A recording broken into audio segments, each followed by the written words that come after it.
الحمد لله رب العالمين والعاقبة للمتقين والصلاة والسلام على أشرف الأنبياء والمرسلين نبينا وحبيبنا وشفيعنا محمد بن عبد الله صلوات الله وسلامه عليه.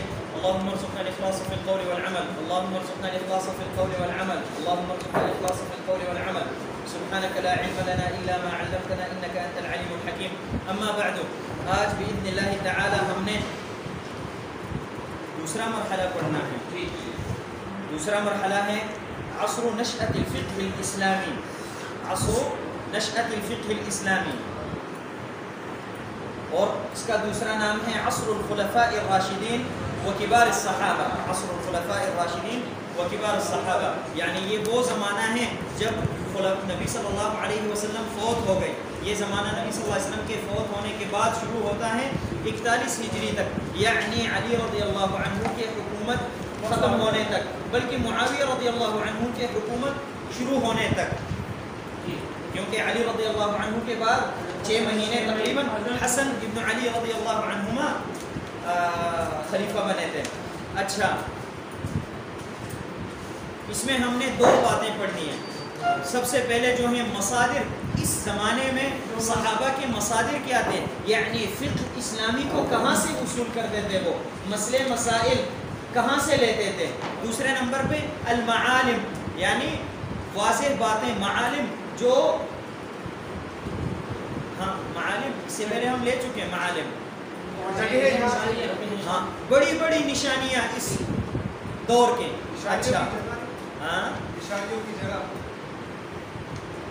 اچھا، مصادر میں سب سے پہلے جو ہیں ان کے پاس القرآن. استدلال جب کرتے ہیں تو قرآن سے کرتے صحابہ، سب سے پہلے قرآن سے. دوسرے نمبر پہ صحابہ سنت نبوی سے استدلال کرتے ہیں. تیسرے نمبر پہ صحابہ جو ہیں وہ اجتہاد کرتے ہیں. اور صحابہ کرام کے لیے اجتہاد کرنا کوئی عجیب کام نہیں تھا، کیونکہ نبی صلی اللہ علیہ وسلم نے ان کو طریقہ سکھایا تھا اجتہاد کرنے کا. اور نبی صلی اللہ علیہ وسلم دنیا سے تب رخصت ہوئے جب صحابہ کو اجتہاد کا طریقہ بتایا اور ان کو صحیح پریکٹس کروایا. اس کے بعد دنیا سے رخصت ہو گئے. لیکن حضرت عمر کا جو جب وہ فیصلہ کرتے تھے، پھر وہ حضرت ابوبکر صدیق کے فیصلے بھی دیکھتے تھے، تو ان کو ہم بھی رکھیں گے اس میں، تو وہ بھی اجتہاد ہی ہے. وہ اجتہاد ہی ہے. عمر رضی اللہ عنہ اجتہاد کرتے تھے. ہر ایک کا اجتہاد کا طریقہ مختلف ہے. اچھا،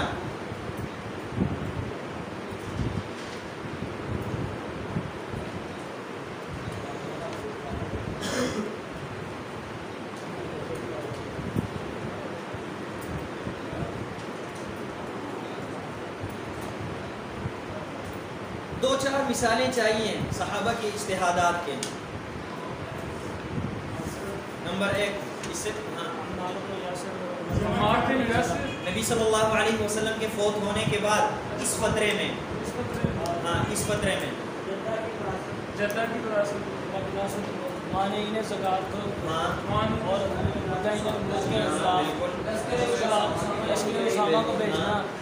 اور اس کے بعد وہاں سے آواز نہیں آ رہی. قرآن کا جمع کرنا، یہ سارا آپ نے بتانا ہے. وہاں سے آواز نہیں آ رہی. ہاں بالکل. اور یہاں سے آواز نہیں آ رہی ابھی.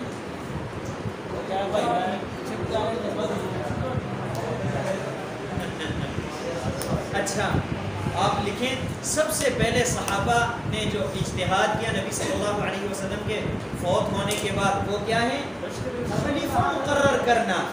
کیا خلیفہ مقرر کرنے کا حکم قرآن میں موجود تھا صراحتاً؟ حدیث نبوی میں موجود تھا صراحتاً؟ نہیں. اچھا، پھر دوسرے نمبر پہ کس کو مقرر کرنا ہے خلیفہ؟ پہلی بات یہ ہے کہ خلیفہ مقرر کرنا ہے. دوسری بات یہ ہے کہ کس کو مقرر کرنا ہے خلیفہ. صحابہ نے اجتہاد یہ کام کیا.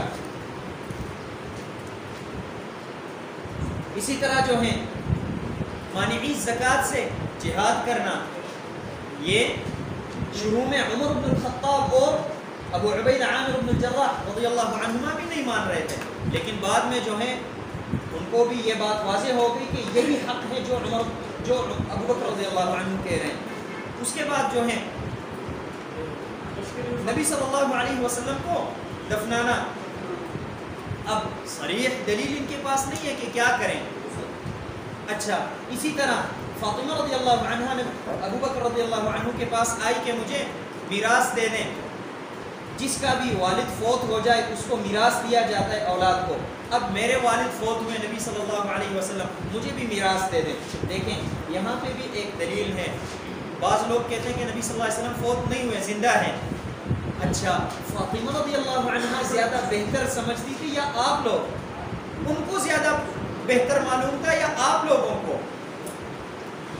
اچھا اسی طرح جو ہے قرآن کو جمع کرنا, قرآن کو جمع کرنا یہ اجتماعی اجتہادات تھے اور متفق علیہ اجتہادات, متفق علیہ اجتہادات. کچھ انفرادی اجتہادات بھی ہیں. مثال کے طور پہ میراث الجد مع الاخوہ, اخوہ مع الاب جو ہیں یہ حجب ہو جاتے ہیں. اخوہ مع الاب, اخوہ کو کچھ بھی نہیں ملتا, لیکن جد کے ساتھ کیا ہونا ہے؟ حجب ہونا یا شریک ہونا ہے. اسی طرح جو ہے مؤلفۃ القلوب, مؤلفۃ القلوب کو اب عمر بن الخطاب رضی اللہ عنہ کچھ بھی نہیں دیتے تھے, نصا یا اجتہادا, اجتہادا. اسی طرح عدت الحامل, حامل عورت شوہر فوت ہو جائے تو اس کی عدت کیا ہوگی؟ اختلاف تھا اس میں بھی صحابہ کے درمیان. اچھا طلاق الثلاث, عمر بن الخطاب نے یہ حکم صادر کیا کہ جس نے 3 طلاقیں ایک ہی مجلس میں دی تو یہ 3 شمار ہوں گے. یہ بھی اجتہاداً فیصلہ کیا عمر بن الخطاب رضی اللہ عنہ نے, وغیرہ. اچھا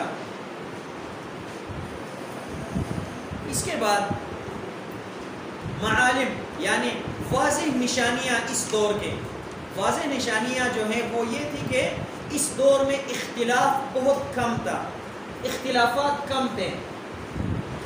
آپ کے ذہن میں کوئی اشکال آیا؟ ہاں ان کے دور میں اختلاف ہے, اشکال آیا آپ کے ذہن میں, یعنی سوال پیدا ہوا یا نہیں؟ وہ تو اللہ کے نبی کے پاس پڑھے تو پھر بھی اختلافات. ہاں یہ نبی صلی اللہ علیہ وسلم ایک استاد کے شاگرد ہیں, نبی صلی اللہ علیہ وسلم کے, اور افضل الناس بعد الانبیاء ہیں, صحابہ کرام ہیں, پھر بھی انہوں نے اختلاف کیا, پھر بھی ان کے آپس میں اختلافات تھے. تو ہر اختلاف جو ہیں یہ نقصان نہیں ہے لوگوں کے لیے. بعض اختلافات یہ فوائد کے سبب ہیں اور بعض اختلافات جو ہیں وہ ضروری ہیں, کیونکہ اللہ رب العالمین نے انسانوں کے اشکال مختلف پیدا کیے. اسی طرح اذہان, افکار, عقول مختلف ہیں تو ثمرات اور نتیجے بھی مختلف ہوں گے, اختلاف کریں گے لوگ. صحیح ہے. اچھا اسباب الاختلاف کیا تھے اس دور میں, یعنی صحابہ آپ اختلاف کرتے کیوں تھے, کیوں اختلافات کیے انہوں نے؟ اچھا آپ سب سے پہلے ہاں التفاوت فی حفظ الاحادیث, بعض صحابہ کو احادیث زیادہ یاد تھی, بعض کو کم یاد تھی, تو جس کو زیادہ یاد ہیں وہ اس کے پاس علم زیادہ ہوگا دوسرے سے. سمجھ شریف میں آ رہے ہیں؟ بعض صحابہ نے اپنے آپ کو خاص کیا تھا کہ نبی صلی اللہ علیہ وسلم کے ساتھ ہی رہتے تھے, مثلا ابو ہریرہ رضی اللہ عنہ وغیرہ, لیکن بعض صحابہ اپنے کاروبار پہ بھی جاتے تھے, تو ظاہر بات ہے فرق ہوگا ان دونوں کے درمیان. مثال کے طور پہ ہاں عمر رضی اللہ عنہ کیا وہ جاتے ہوتے تھے,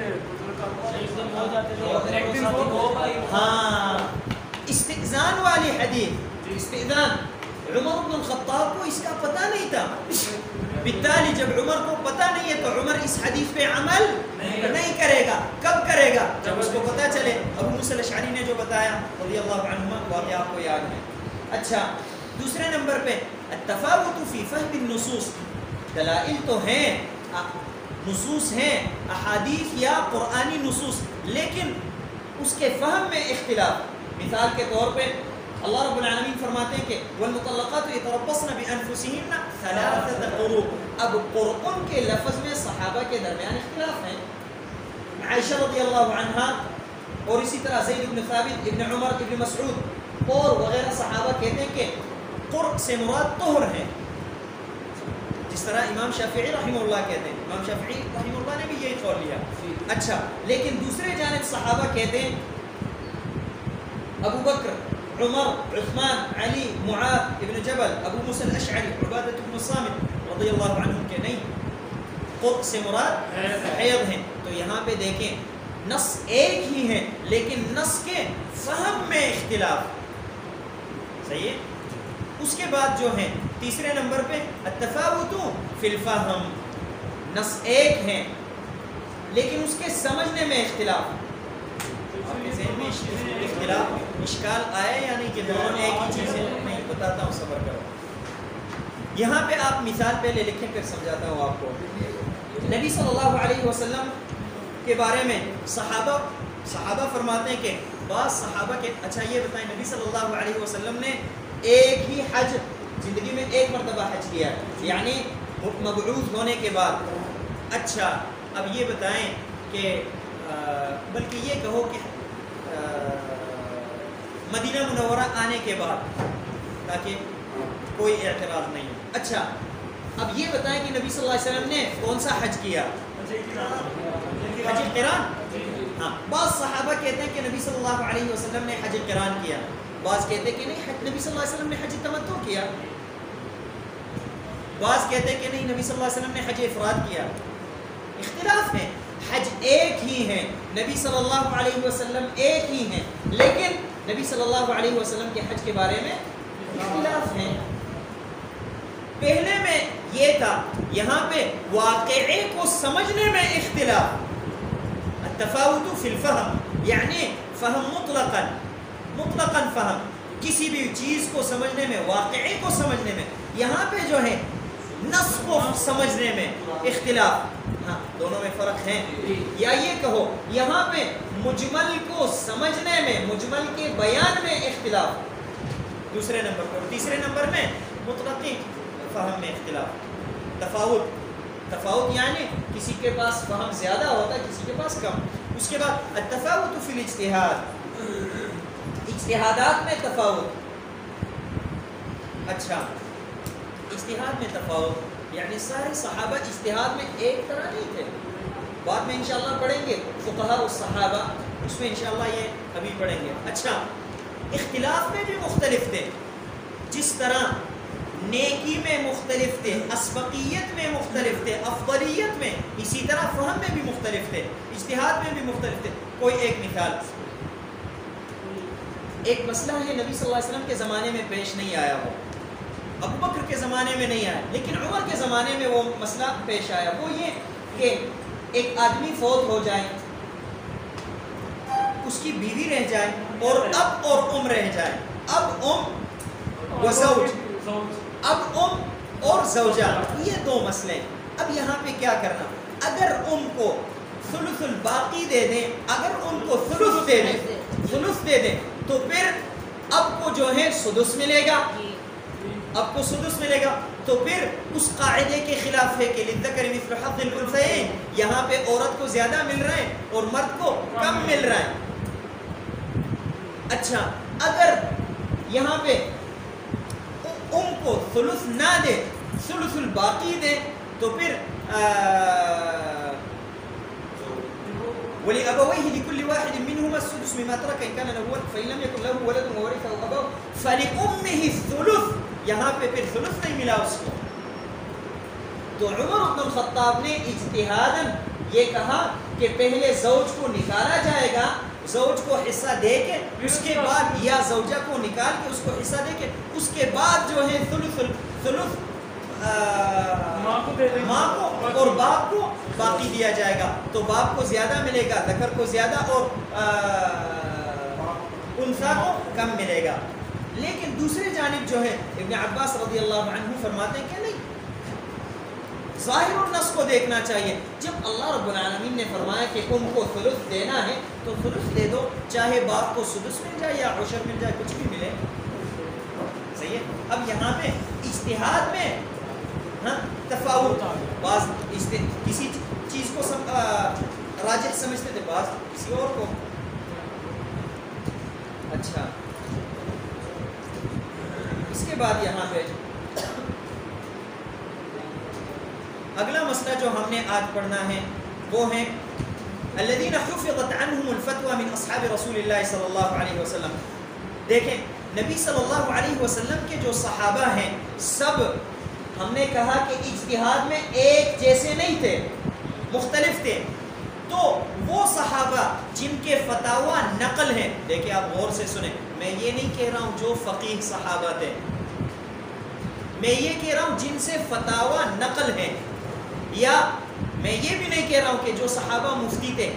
صحابہ جو ہیں ادھر دیکھیں، اس سے پہلے اس مسئلے سے پہلے صحابہ سب فقہا ہیں یا کچھ فقہا ہیں کچھ نہیں ہے. اس میں جو ہے بعض علماء اختلاف کرتے ہیں. اس میں صحیح مسلک یہ ہے کہ صحابہ بالاتفاق سارے جو ہیں وہ فقہا تھے، لیکن بالقوہ نہ بالفعل. بالقوہ یعنی اجتہاد اور استنباط کی صلاحیت سب میں موجود تھی، لیکن بعض نے یہ اس صلاحیت کو زیادہ استعمال کیا، بعض نے کم استعمال کیا. ہاں زیادہ اور کم استعمال کرنے کے وجوہات کیا ہیں؟ مختلف ہیں. مثال کے طور پہ افہم الصحابہ کون ہیں؟ ابو بکر رضی اللہ عنہ. لیکن ابو بکر رضی اللہ عنہ جو ہے وہ متوسطون میں سے ہیں، کیونکہ انہوں نے فتوے کم دیے. کیوں؟ اس اپنے اجتہاد کے اور استنباط اور اجتہاد کے ملکے کو انہوں نے استعمال نہیں کیا. کیوں؟ کیونکہ نبی صلی اللہ علیہ وسلم کے فوت ہونے، یہ اجتہاد کو کب استعمال کرنا ہے؟ رسول اللہ کے فوت ہونے کے بعد. رسول اللہ کے فوت ہونے کے بعد ابو بکر کتنے 2 سال زندہ رہے، 2 سال 3 مہینے 10 دن. تو 2 سال میں اتنے اجتہادات انہوں نے کیے. لیکن بالمقابل عمر جو ہے وہ افہم الصحابہ ہیں، افقہ الصحابہ بعد ابی بکر. لیکن عمر کا نام جو ہے دیکھیں یہاں پہ مکثرون میں ہے.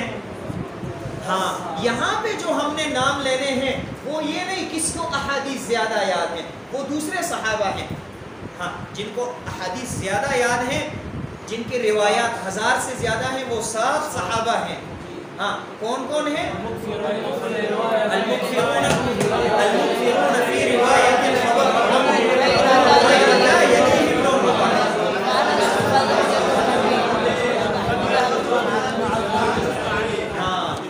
المكثرون في رواية الخبر أبو هريرة يليه ابن عمر فأنس فزوجة النبي فالبحر جابر مع الخدر. بحر سے مراد ابن عباس. تو یہ 7 صحابہ ہیں، ان کے مرویات 1000 سے زیادہ ہیں، وہ الگ بات ہیں مرویات جن کی زیادہ ہے. ہم یہاں پہ فتوے کی بات کر رہے ہیں، کس کے فتوے زیادہ ہیں. ہاں صحابہ جن کے فتاوی نقل کیے گئے وہ تقریباً 130 صحابہ ہیں. ابن حزم رحمہ اللہ فرماتے ہیں یہ، اور ابن القیم رحمہ اللہ نے یہ نقل کیا اعلام الموقعین میں. 130 صحابہ ہیں جنہوں نے فتوے زیادہ دیے، جن کے فتوے نقل ہیں. اچھا اس کے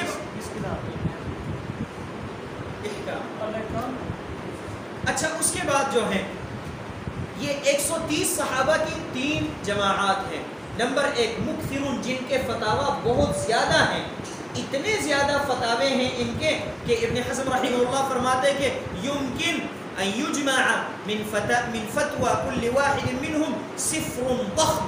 کہتے ہیں اگر آپ ایک کے فتاوے جمع کریں تو ایک بڑی کتاب بن سکتی ہے، اتنے زیادہ فتوے ہیں. اچھا دوسرے نمبر پہ متوسط. اچھا زیادہ فتوے والے کتنے ہیں؟ 7 صحابہ ہیں جن کے فتاوے بہت زیادہ ہیں، فتوے بہت زیادہ.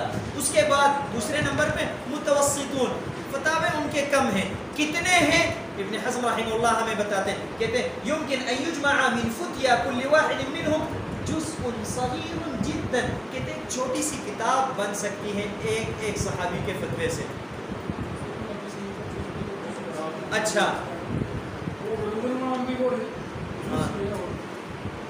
اس کے بعد یہ کتنے صحابہ ہیں؟ 13 صحابہ. اس کے بعد تیسرے نمبر پہ مقلون، وہ صحابہ جن کے فتاوے بہت کم ہیں. ہاں ابن حزم رحمہ اللہ فرماتے ہیں یمکن ان یجمع من فتیا جمیعہم، ان سب کے فتاوے کو اگر ہم جمع کریں، فتاواجات جمع کریں تو جزء صغیر فقط، ایک کتاب بن سکتی ہے، چھوٹی سی کتاب ان سب کے فتاوے. ہاں یعنی ایک ایک کے نہیں، سب کے جمع کر کے اقوال. اچھا مکثرون کون کون ہیں؟ 7 صحابہ، عمر بن الخطاب اور علی بن ابی طالب اور ابن مسعود اور بغداد. اچھا عائشہ رضی اللہ عنہ، عائشہ رضی اللہ عنہا سے تابعین سیکھنے کے لیے آتے تھے، حتیٰ صحابہ ان کے پاس آتے تھے سیکھنے کے لیے. خاص کر عائشہ رضی اللہ عنہا میراث میں متخصص تھی، وراثت میں، فرائض میں.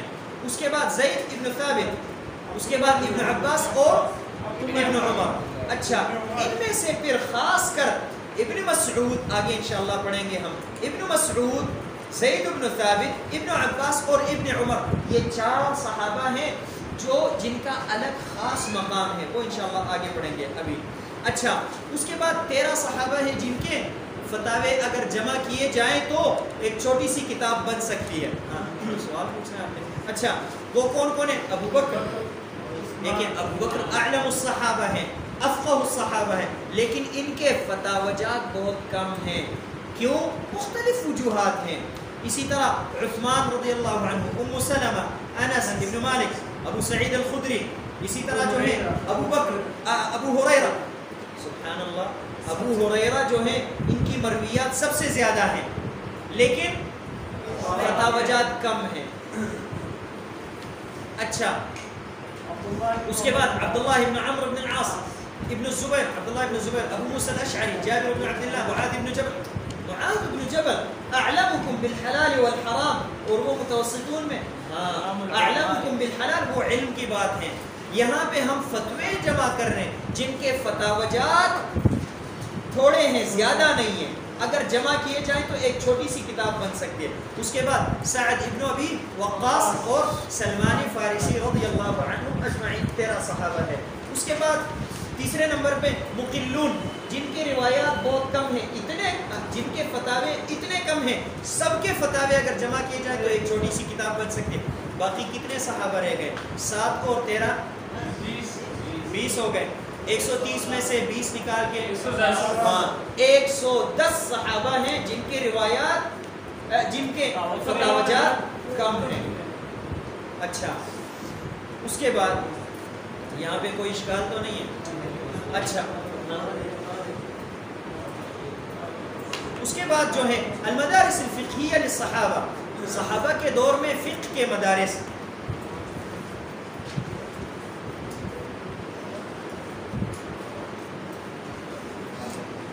علی بن المدینی رحمہ اللہ فرماتے ہیں، دیکھیں صحابہ کے دور میں 3 مدارس تھے، صحابہ کے زمانے میں 3 مدارس تھے. ایک مدرسہ مدینہ منورہ میں، دوسرا مدرسہ مکہ مکرمہ میں، اور تیسرا مدرسہ عراق میں. اچھا عراق میں نظر آ رہا ہے صحیح واضح؟ اچھا مدینہ منورہ میں، مکہ مکرمہ میں اور عراق میں. مدینہ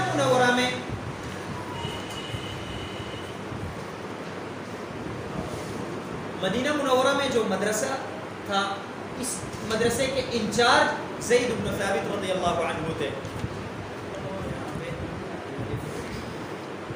زید بن ثابت رضی اللہ عنہ. اچھا اس کے بعد جو ہے مکہ، وہ بعد میں بتاتا ہوں آپ کو، علی بن المدینی کا قول رحمہ اللہ.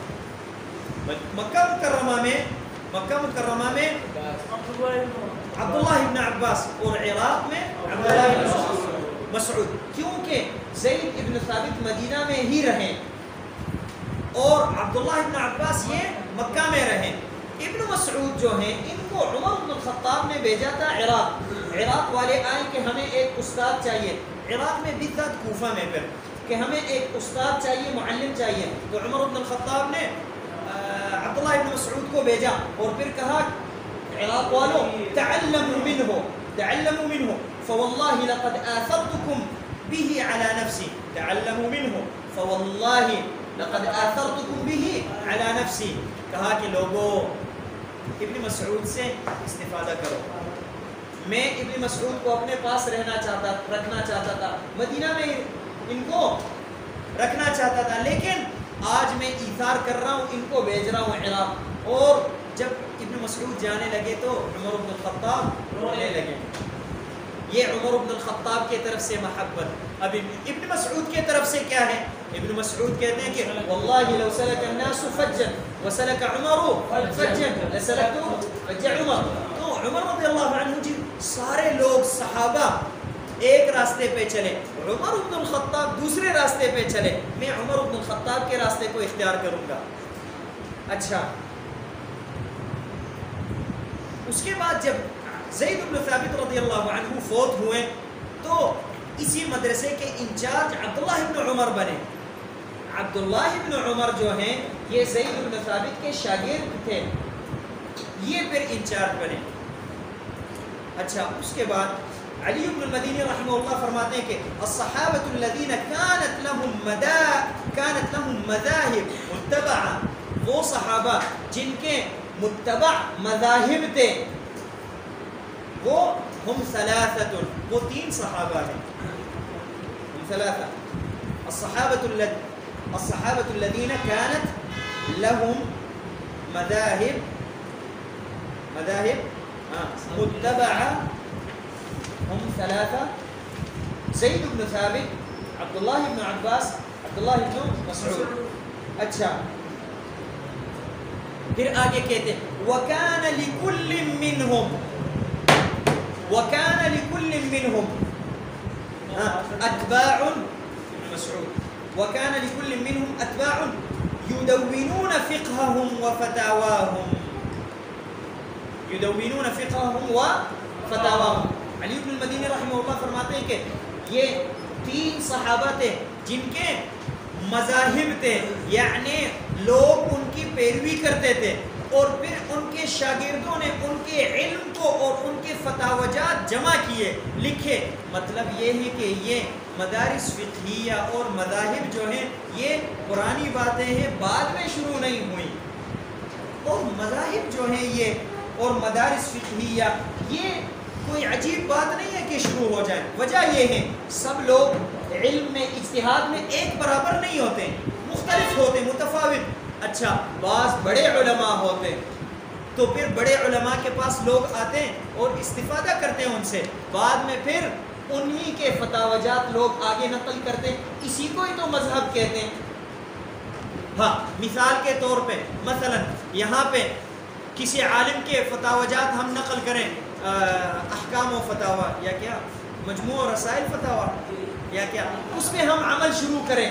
اچھا, یہ اس عالم کے مذہب کو ہم نے نقل کیا, ہم نے اس عالم کی پیروی شروع کی. بعض لوگوں کو یہ بات سمجھ نہیں آتی, کہتے ہیں کہ آپ کہیں کہ یہ فلاں کتاب, کہتے نہیں یہ مذہب حنفی کی کتاب ہے, فلاں کتاب یہ مذہب شافعی کی کتاب ہے, فلاں کتاب یہ مذہب حنبلی کی ہے, یہ مذہب مالکی کی ہے, ہم اس پہ عمل نہیں کرتے ہیں. اچھا, کس پہ عمل کرو گے؟ فقہ کہاں سے سیکھو گے؟ کہتے قول راجح سے سیکھیں گے, ہم قول راجح لیں گے. قول راجح آپ کہاں سے لیں گے؟ کہتے ہیں نیل الاوطار سے لیں گے. نیل الاوطار کس کی کتاب ہے؟ امام شوکانی کی. تو اللہ کے بندے, آپ نے مذہب حنفی کو چھوڑ کے, مذہب مالکی کو چھوڑ کے, مذہب شافعی کو چھوڑ کے, مذہب حنبلی کو چھوڑ کے مذہب شوکانی آپ نے اختیار کر لیا. وہی بات ہو گئی. نہیں نہیں نہیں نہیں نہیں, آگے سے یہ کہتے ہیں نہیں نہیں نہیں, امام شوکانی رحمہ اللہ صحیح حدیث سے انہوں نے استدلالات کیے اور قرآن اور حدیث کے مطابق, تو کیا دوسروں نے جو ہے تورات اور زبور کے مطابق بات کی؟ انہوں نے بھی تو قرآن اور حدیث کے مطابق بات کی. کہتے ہیں کہ نہیں یہ راجح قول ہے. تو اللہ کے بندے, یہ راجح ہیں امام شوکانی کے نزدیک, اور وہ راجح ہیں امام شافعی کے نزدیک, یہ راجح ہیں امام احمد کے نزدیک, یہ راجح ہیں امام ابو حنیفہ کے نزدیک. تو آپ ترجیح بلا مرجح کر رہے ہیں, یا سمجھے یا نہ سمجھتے ہوئے ترجیح بلا مرجح کر رہے ہیں. اس کے بعد اب یہاں پہ کوئی اشکال, کوئی سوال؟